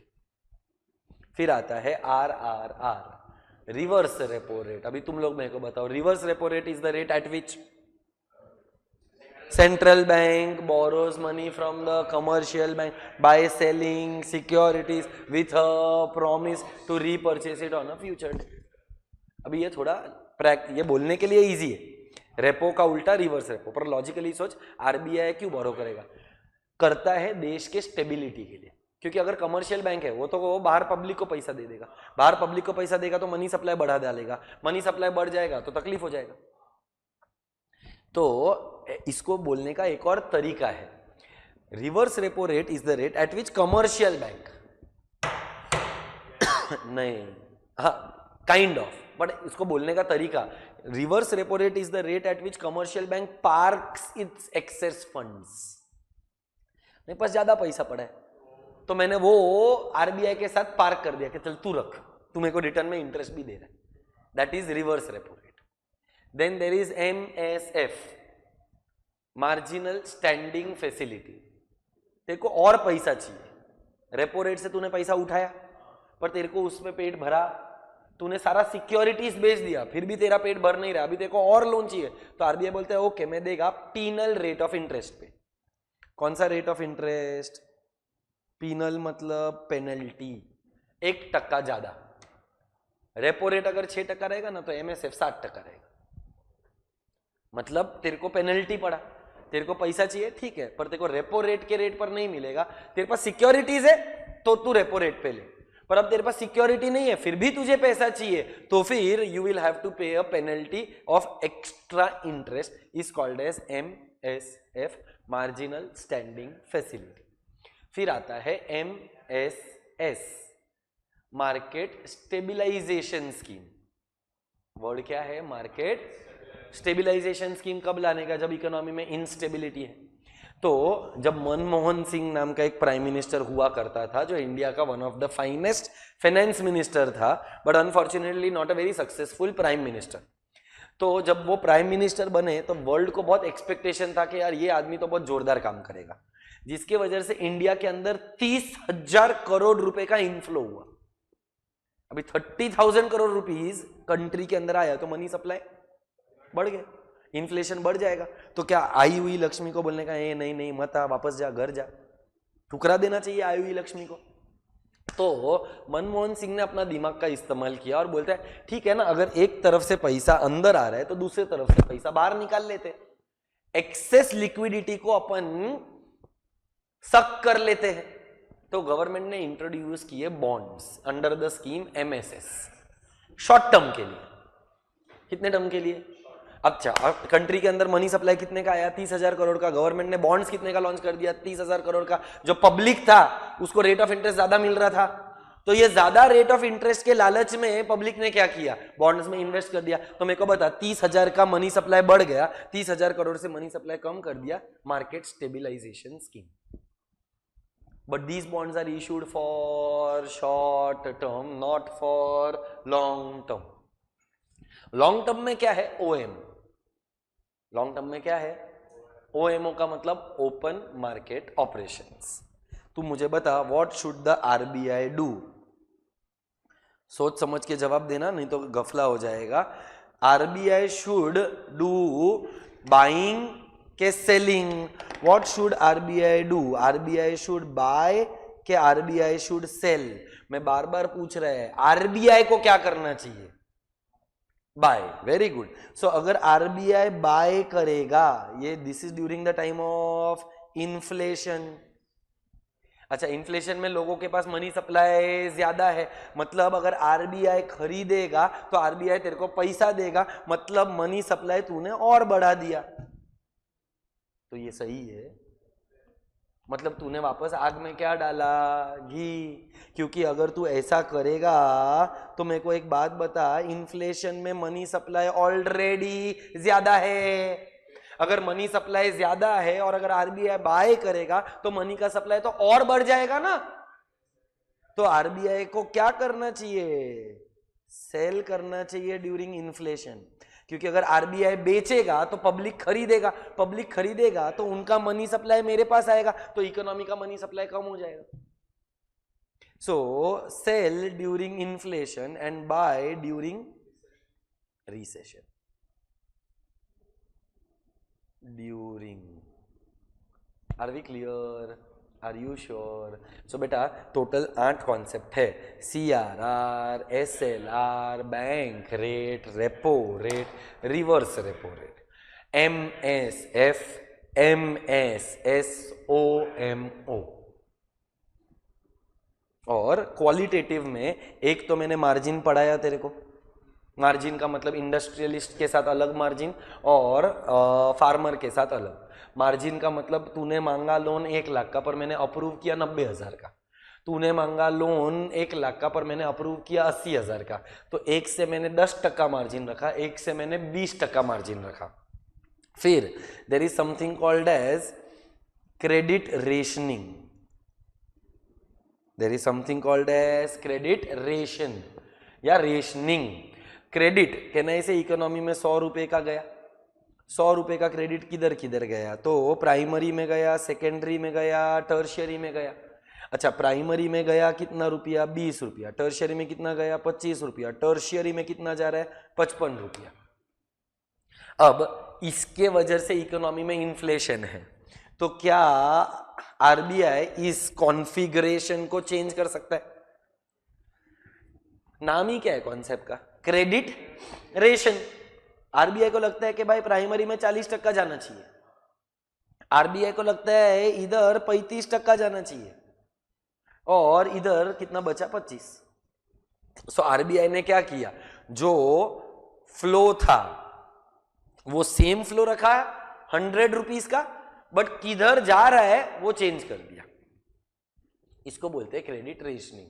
और एक और तरीका होता है moral सुएजन, जो मैं तुम्हारे batch में अब तक कर रहा था, रिक्वेस्ट, कृपया करके पढ़ के आइए। वैसे ही RBI central bank commercial bank को रिक्वेस्ट करेगा, प्लीज इकोनॉमी का माभेन मत करो, प्लीज अनप्रोडक्टिव पर्पस के लिए लोन मत दो, बिना सिक्योरिटी के लोन मत दो, झोल मत करो, कांड मत करो, डूज एंड डोंट्स। सिंपल भाषा में डूज एंड द डोंट्स। सो ये जो डूज है, ये जो डोंट्स है, ये सब आता है मॉरल सुएजन के अंदर। फिर अगर आरबीआई का खटक गया, जैसा मेरा तुम्हारे साथ खटक गया है, तो डायरेक्ट एक्शन, लेक्चर कैंसल। वैसा आरबीआई क्या करेगा, लाइसेंस कैंसिल, आरबीआई लोन नहीं देगा, एमएसएफ फैसिलिटी नहीं देगा, रेपो रेट नहीं देगा। In short these are qualitative methods. So money को कंट्रोल, मनी के सप्लाई को कंट्रोल करने के लिए 2 तरीके हैं। कौन से 2 तरीके हैं? एक क्वांटिटेटिव, एक क्वालिटेटिव। क्वांटिटेटिव के अंदर ये सारे तरीके हो सकते हैं, क्वालिटेटिव के अंदर ये सारे हो सकते हैं। फिर इसके अंदर एक थियोरी का कॉन्सेप्ट है जिसका नाम है MPC, monetary policy committee, which is self study. You will have to read that to understand, no concept, only information. Start solving the MCQs. Unit chapter number 8 is over. Unit 1, 2, 3 all are over. Isha, if you have any doubts, you can ask me in the chat box.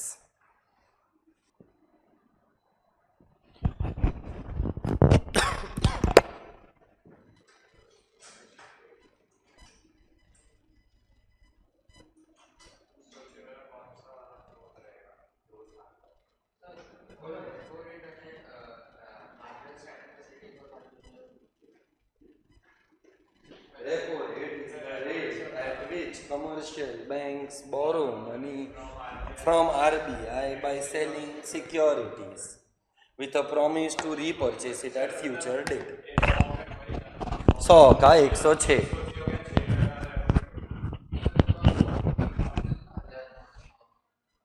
1000 रुपये का मैंने loan लिया, 100 रुपये में security बेचा, मतलब 10 securities बेचा रहेगा। 10 सिक्योरिटी 100 रुपए का बेचेगा तो 1000 रुपया हो गया। और MSF is the penalty rate of interest. तेरे पास सिक्योरिटीज नहीं है फिर भी तुझे लोन चाहिए, तो उसके लिए तेरे को पेनल्टी पे करना पड़ेगा।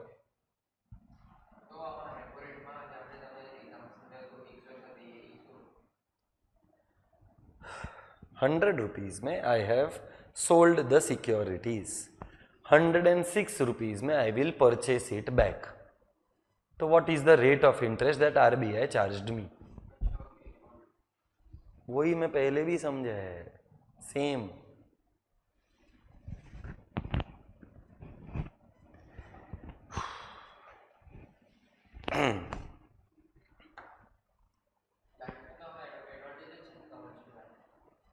कैसा एडवांटेज? लोन तू समझ नहीं रहा है, तू तेरे में है क्या थोड़ा सा सेंस थोड़ा? आई have sold it at 100, purchase it at 106.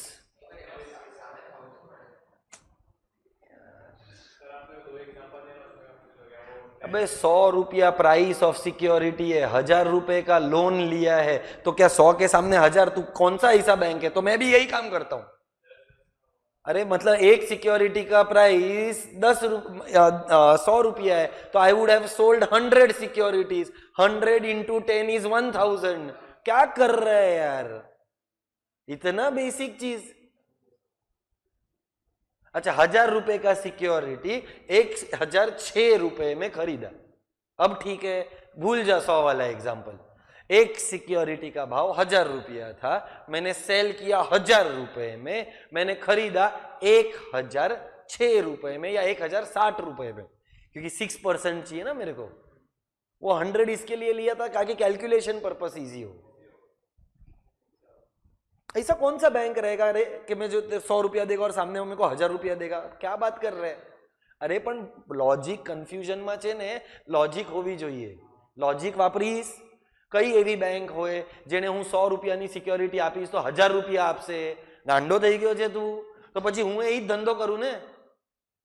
વાત તો સેન્સિબલ કર. અને એવો નથી કે તું પહેલી વખત ભણે છે આ કોન્સેપ્ટ કે આ ચેપ્ટર આ પહેલા પણ ભણી ચૂક્યા છો. તો આજે જ્યારે બીજી વખત ભણતા હોઈએ ત્યારે આવો ડફોડગીરી તો ન કરી શકે. अरे मेरे भाई, मैं तुझे वही समझा रहा हूं कि कौन सा ऐसा बैंक होगा. तो वो एग्जाम्पल 1000 से 100 पर इसके लिए आया so that calculation purpose easy हो. क्योंकि 1000 पे 6% 1060 रुपया होएगा. वो समझाने के लिए मेरे को मेहनत लगता, तो मैंने 1000 को रिप्लेस कर दिया 100 के साथ. 100 के ऊपर 106, तो 6% इजी कैलकुलेशन होता है. That was the only motive. और ये मैं तेको पहले आने के बाद भी वही तो समझाया ना.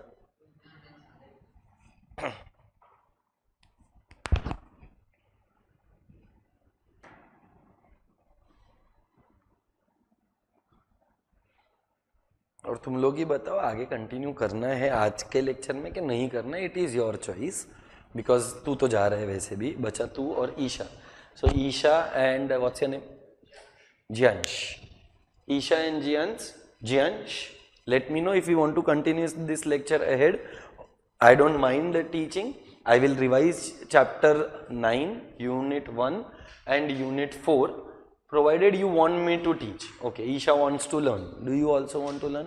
So complete the MCQs, take a break. After the MCQs, we will complete unit 1 and unit 4. तो कुछ डाउट है? हो गया सब?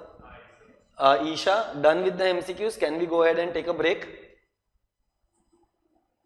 Okay, Isha is also done. अपन ब्रेक ले लेते हैं and after the lecture we will start with you. तुम अगर हो सके तो ब्रेक के अंदर तू रिवाइज कर ले. Isha, you also please revise while there is break time. कितने टाइम में स्टार्ट करना है वो मेरे को बताओ. How much time do you want? मतलब 15 मिनट्स खाने के लिए, 15 मिनट्स रिविजन के लिए, 30 मिनट्स, आधा घंटे में स्टार्ट करें, 10 बजे शुरू करें. So we start at 10 o'clock.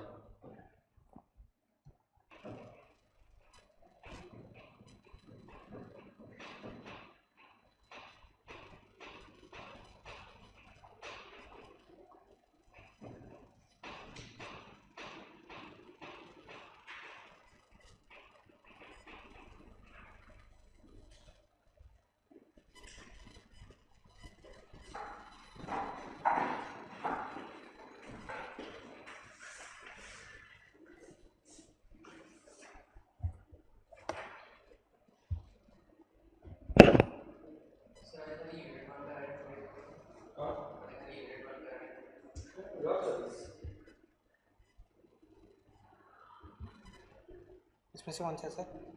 Chapter 9.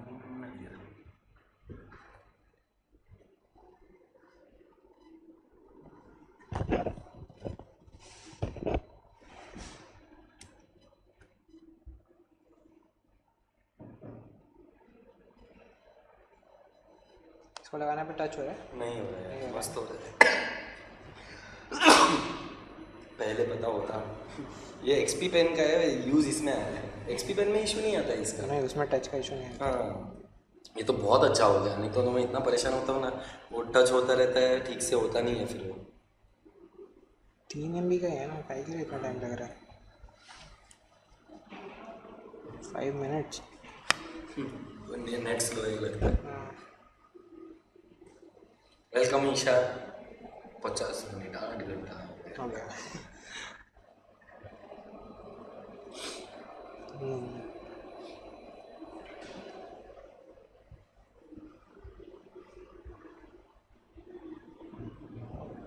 ये था ना ऊपर वाला? हाँ, नहीं ये ये हाँ।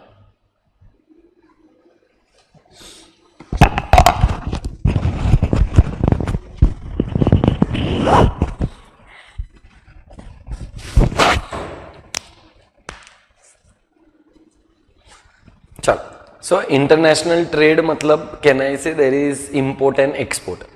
There are different consumers, there are different countries, there is different currency, different rules, regulations, laws. ये सब इंटरनेशनल ट्रेड में होता है. ऑब्वियसली इंटरनेशनल ट्रेड के खुद के कुछ मेरिट्स होते हैं, कुछ डीमेरिट्स होते हैं. That is self study, you can read on your own advantages and disadvantages. To name a few, one of the advantages is economic growth होएगा, वैरायटी ऑफ गुड्स मिलेगा, नेशनल इनकम बढ़ेगा, employment बढ़ेगा, skilled labour के लिए market बहुत ज़्यादा अच्छा है. डिसएडवांटेजेस में आएगा कि डोमेस्टिक मार्केट किल हो जाता है, अनस्किल्ड लेबरर के लिए ये ज़्यादा सूटेबल नहीं है, प्राइसेस जो चार्ज होता है वो थोड़ा ज़्यादा चार्ज होता है, कंज्यूमर एक्सप्लॉइट हो सकता है. ये सब कुछ मेरिट्स और डीमेरिट्स है. बेसिकली यूनिट 1 के अंदर देर आर 5 थियरीज. पहला थियरी है मर्केंटलिस्ट थियरी. मर्केंटलिस्ट थियरी ये बोलता है कि only one country wins, other country loses, which means exporting country का फायदा, इंपोर्टिंग कंट्री का नुकसान. इसको बोलते हैं zero sum game. Exporting country सिर्फ और सिर्फ एक्सपोर्ट करेगा और इंपोर्टिंग कंट्री सिर्फ और सिर्फ इंपोर्ट करेगा. तो एक्सपोर्टिंग कंट्री का फायदा है क्योंकि उसको रिटर्न में गोल्ड और सिल्वर मिलने वाला है, क्योंकि this theory was in 16-17th century. तो बार्टर सिस्टम था. तो बार्टर सिस्टम क्या बोलता था कि एक्सपोर्टिंग कंट्री गुड्स देगा, इंपोर्टिंग कंट्री उसके बदले में उसको गोल्ड एंड सिल्वर देगा. तो क्या आज के डेट में इंटरनेशनल ट्रेड सिर्फ एक कंट्री का फायदा और बाकी कंट्रीज का नुकसान ऐसा है कि दोनों कंट्रीज का फायदा होना चाहिए? दोनों कंट्रीज का फायदा होना चाहिए. इसके लिए एक थियरी है जिसका नाम है theory of absolute advantage. Absolute advantage का थियरी क्या बोलता है? There are 2 countries A and B. There are 2 commodities X and Y, and there is one factor of production. 2:2:1. 2:2:1 का मतलब 2 countries, 2 commodities, 1 factor of production. अब country ए और country B अगर तू देखेगा तो ये जो मैंने कैलकुलेशन दिया है, it is 1 hour is equal to dash units.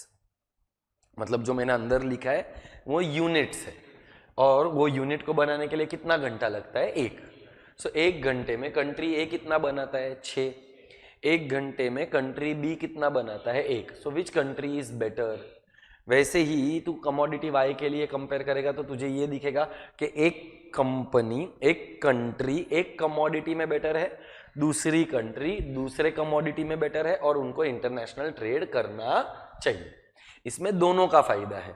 ये दोनों का फायदा कैसे एक्सप्लेन किया? तो आगे एग्जाम्पल को कंटिन्यू किया मैंने. What it got, what is country a going to produce? तो वो उसको मिलेगा क्या रिटर्न में? तो कितना वाई? 6x के सामने 6y. हाँ, तो मैं तुझे वही बोल रहा हूं, मैं दे कितना रहा है तो मैं लेगा भी कितना? 6 लेगा. वो भले ही बना रहा है 5, पर मैं उसको बोलेगा ना कि भाई मैं तेरे से इन रिटर्न 6 लेने वाला है, so he will require more time. So ये तो मैंने 1 आवर के हिसाब से लिखा है. I will explain. So exchange ratio is 1:1. Exchange ratio 1:1 का मतलब मैं अगर 6x देगा तो सामने मुझे 6y मिलेगा. So what is country x going to receive? 6y. What is country b going to receive? 6x. अच्छा 6y अगर कंट्री ए खुद बनाता, कंट्री ए अगर खुद बनाने को जाता तो उसको 1.5 घंटा लगता। कैसा लाया 1.5 घंटा? क्योंकि 1 घंटे में कितना बना रहा है? 4। तो उसको 6 यूनिट बनाने के लिए कितना टाइम लगेगा? 1.5 आवर्स लगेगा। वैसे ही कंट्री बी को 6 यूनिट ऑफ एक्स बनाने को कितना टाइम लगेगा? कंट्री बी को 6 यूनिट ऑफ एक्स बनाने के लिए कितना टाइम लगेगा? गलत है, एक्स बनाने के लिए पूछ रहा हूं, वाई बनाने के लिए नहीं। 1 घंटे में 1, तो 6 यूनिट के लिए 6 घंटा। तो देख मैंने क्या लिखा हुआ है यहाँ पर 1 आवर 30 मिनट्स और यहाँ पर 6 आवर्स। फिर व्हाट इट गेव, मतलब मैंने क्या दिया? कंट्री ए ने यथार्थ, अभी जागा है तू बेटा, चला जा बाय यथार्थ। कंट्री ए ने 6x दिया, जिसको उसको बनाने के लिए 1 घंटा लगता है, मतलब उसके पास कितना इफेक्टिवली आवर्स बचा? 30 मिनट्स बच गया। वैसे ही कंट्री बी ने कितना टाइम लिया? 1 घंटा 12 मिनट लिया, क्योंकि तू नहीं बोला मेरे को 1 घंटे में 5 यूनिट, तो 6 यूनिट के लिए कितना घंटा लगेगा? 1 घंटा 12 मिनट, तो उसने कितना मिनट बचाया? 4 आवर्स 48 मिनट्स। मतलब क्या दोनों कंट्री का इसमें फायदा हुआ? तो इंटरनेशनल ट्रेड करना चाहिए। यह है थियरी ऑफ एब्सोल्यूट एडवांटेज। फिर आता है थियरी ऑफ कंपैरेटिव एडवांटेज। अब ये टेबल देख और ध्यान से मेरे को आंसर देना, जो दिख रहा है वो जवाब मत देना, जो तुझे समझ रहा है वो जवाब देना। कहने से वापस 2 कंट्री है, 2 कमोडिटी है, एक फैक्टर ऑफ प्रोडक्शन है। दोनों एक कौन से कंट्री को एडवांटेज है in commodity X and commodity Y? और कंट्री बी को कमोडिटी वाई में है।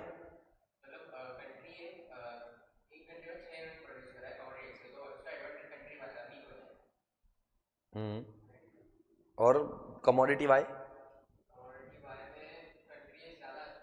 एग्जैक्टली, मतलब दोनों में बेटर कौन है?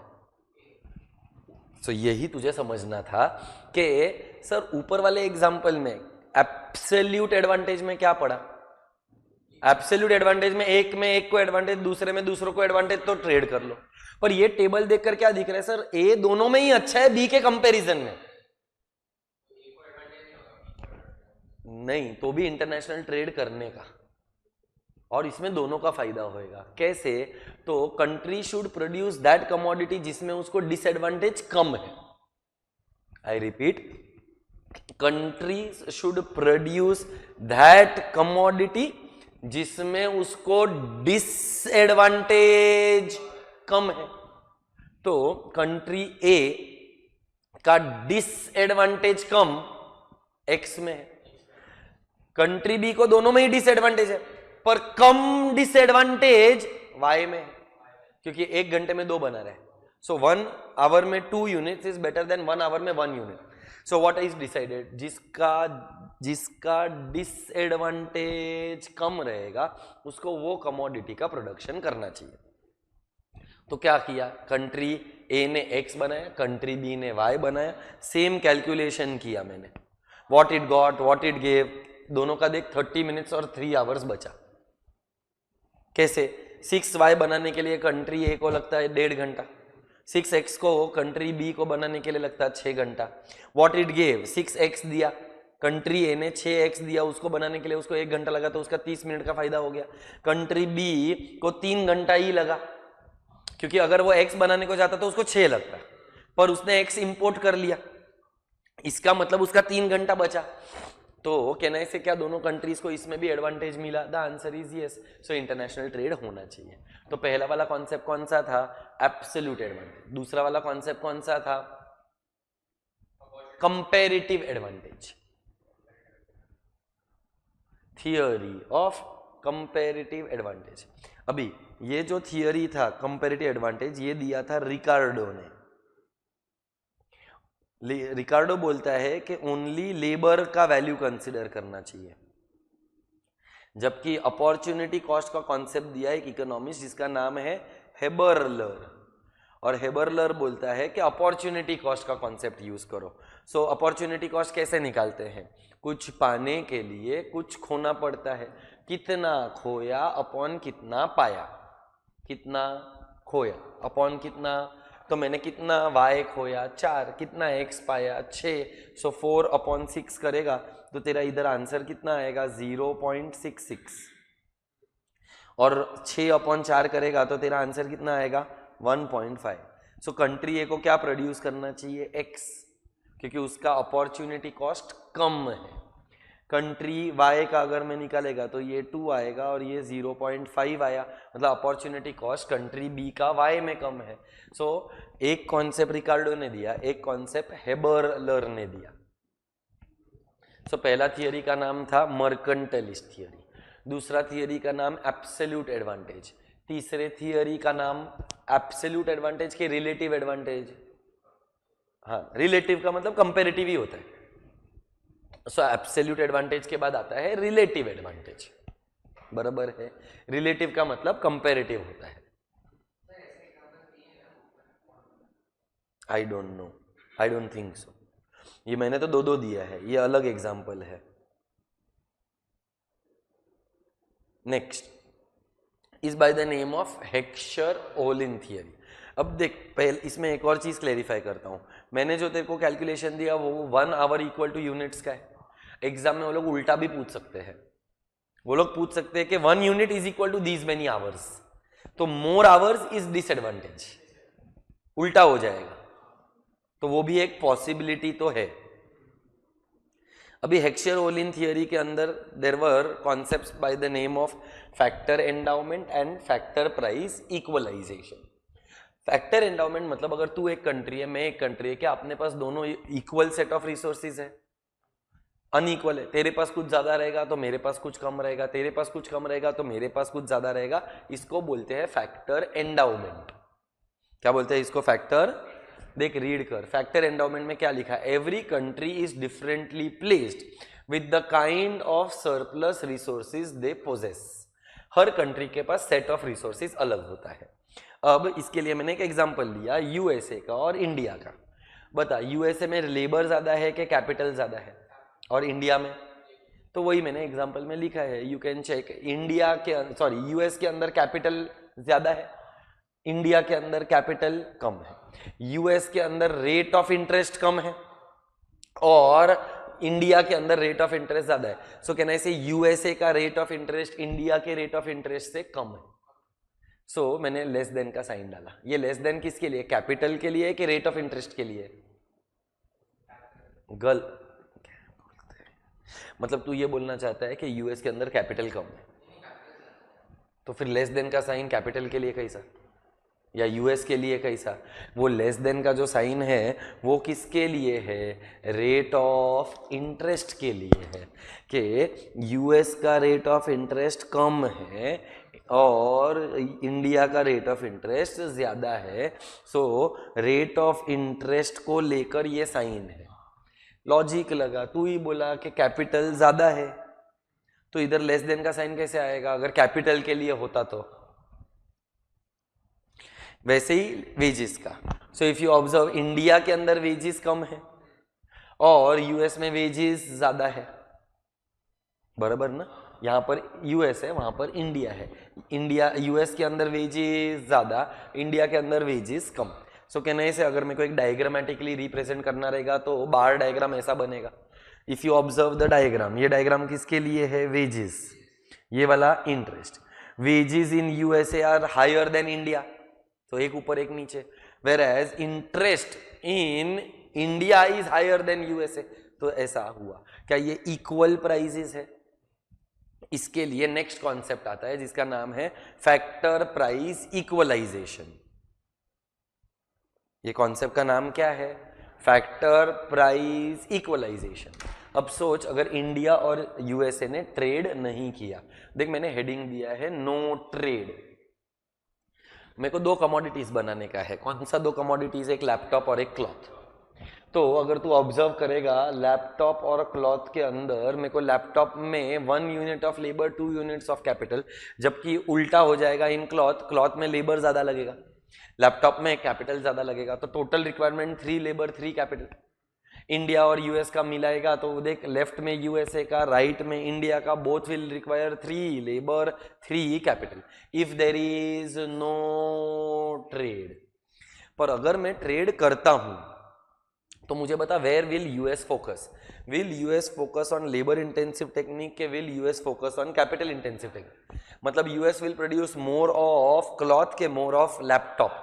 तो मैंने देख दूसरा एग्जांपल, लैपटॉप कर दिया, ऊपर देख क्या था, लैपटॉप, और नीचे क्या कर दिया, लैपटॉप और लैपटॉप। इंडिया के लिए क्या कर दिया, cloth, because India will focus more on labour intensive. अब अगर यूएस के अंदर दोनों लैपटॉप बनाना है तो मुझे कितना लगने वाला है, 1 unit of labour plus 2 unit of capital for 1 laptop. So 2 के लिए लगेगा 2 यूनिट ऑफ लेबर और 4 unit of capital, 2L plus 4C। इसका मतलब यूएस के अंदर कैपिटल का डिमांड बढ़ गया, और कैपिटल का डिमांड बढ़ेगा तो इंटरेस्ट बढ़ जाएगा।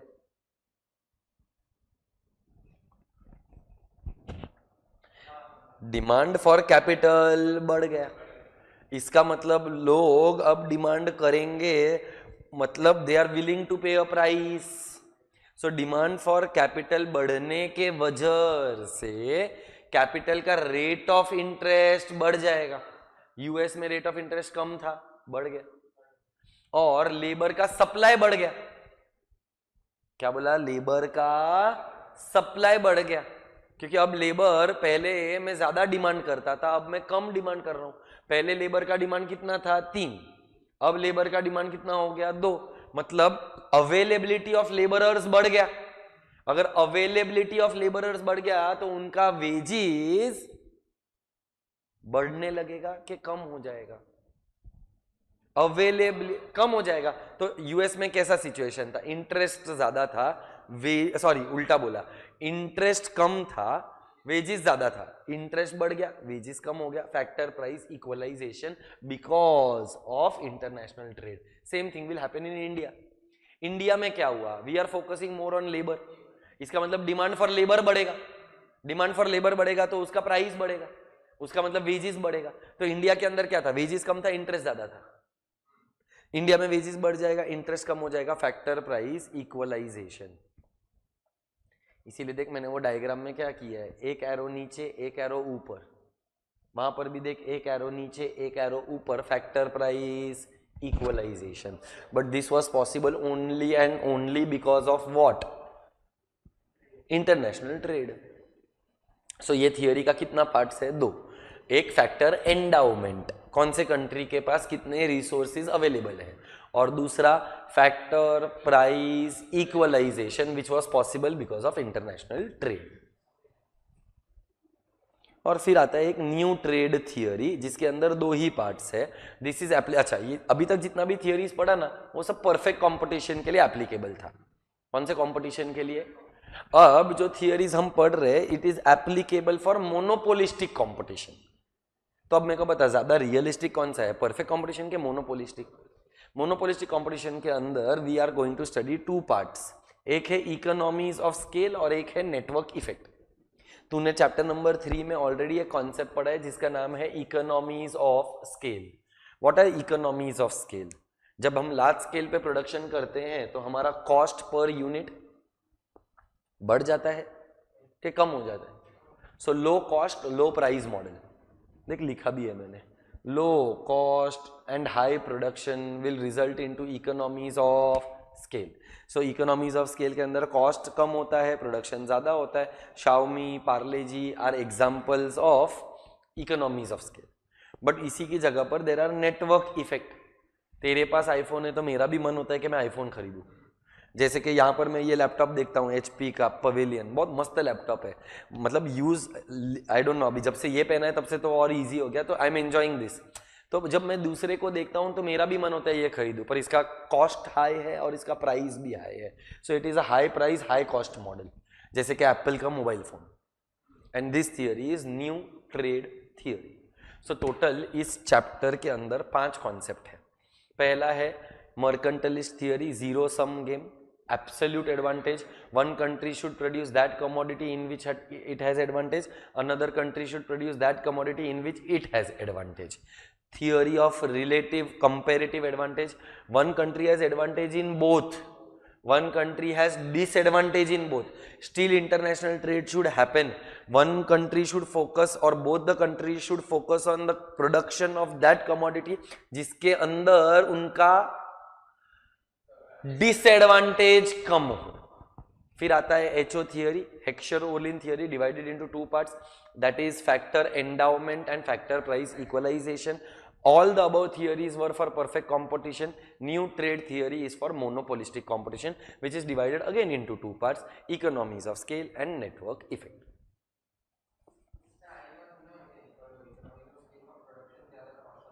कॉस्ट कम हो, इकोनॉमीज ऑफ स्केल का मतलब ही क्या होता है? लार्ज स्केल पे करेगा तो पर यूनिट कॉस्ट कम हो जाएगा, यूनिट कॉस्ट कम हो जाएगा तो तेरा प्रोडक्शन बढ़ जाएगा. Solve the MCQs. Isha, if you have any doubts, please let me know.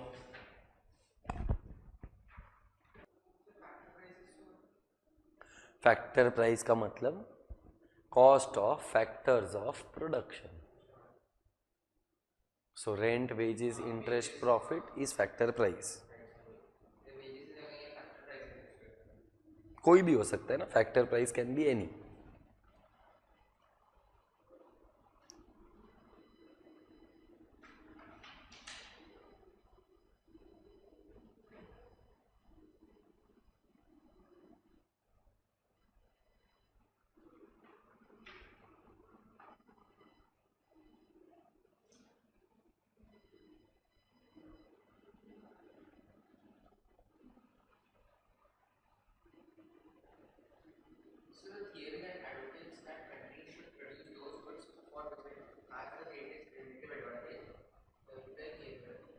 To के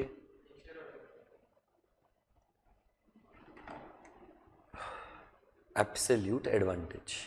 एक कंट्री को वो कमोडिटी बनाना चाहिए जिसमें उसको फायदा ज्यादा है. हेक्सर-ओलिन थियरी खुद तो वापर ले यार.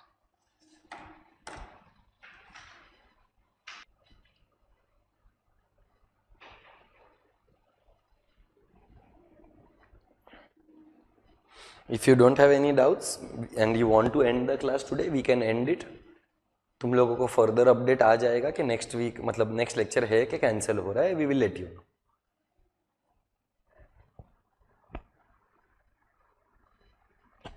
ईशा, पक्का कोई डाउट नहीं है बेटा? Can I help you with any of your doubts? Please chat post in the chat box.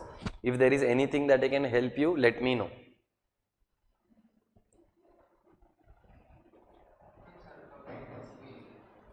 हो गया?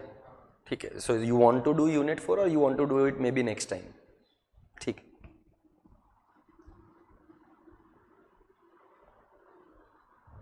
All right, so that's it for today. Thank you. Bye bye.